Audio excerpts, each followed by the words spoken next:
नमस्कार बच्चों। कल हमने पढ़ा था जो 7वीं कक्षा का पहला पाठ है कविता, वो हमने कल रीडिंग की थी। आज हम उसे एक्सप्लेन करेंगे, उन पंक्तियों का अर्थ समझेंगे।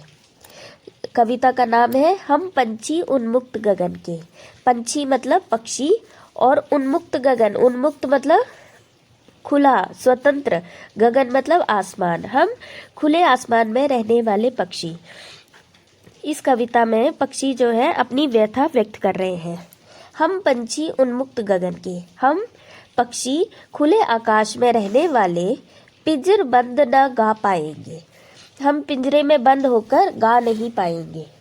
कनक तीलियों से टकराकर, सोने की तीलियों से, हम सोने की जो पिंजरे में तीलियां होंगी उनसे टकराकर हमारे पुलकित पंख जो है, हम पुलकित होंगे और हमारे पंख जो है टूट जाएंगे।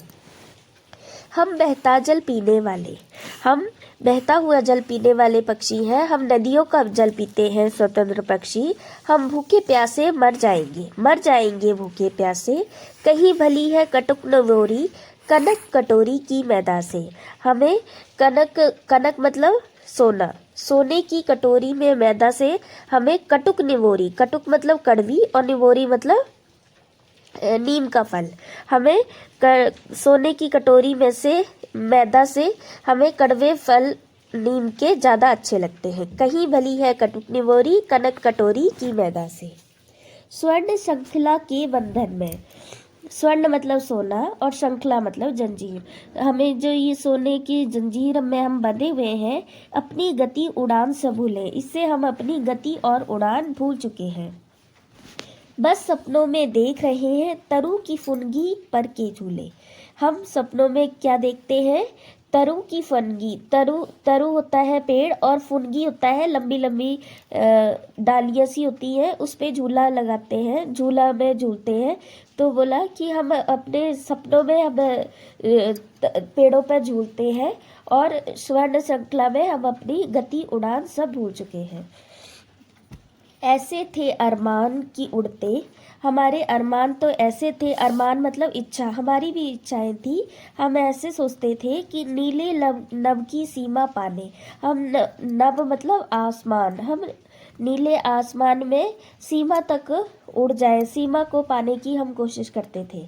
लाल किरण सी चोंच खोलकर, लाल किरण सी चोंच, चोंच जो है उसे किरण से कंपेयर किया है कि हमारी जो लाल चोंच है किरण के समान, चुगते तारक अनार के दाने, उनसे हम अपने अनार के दानों को तारों से मिलाया गया है कि हम तारों को अपनी चोंच से चुगते। होती सीमाहीन क्षितिज से, सीमाहीन मतलब जिसका अंत ना हो। हमें आसमान में हमारी जो इन पंखों की होड़ा होड़ी, हमारी क्षितिज से हम सीमाहीन हो जाते और हम इन पंखों की होड़ा होड़ी मतलब जब उड़ते हैं तो ऊपर नीचे होते हैं ना पंख, या तो क्षितिज मिलन बन जाता या तंती सांसों की डोरी, मतलब हम फड़फड़ाते, हम ऊपर नीचे पंख करके अच्छे से उड़ते और हमारी सांसों की डोरी वो हो जाती।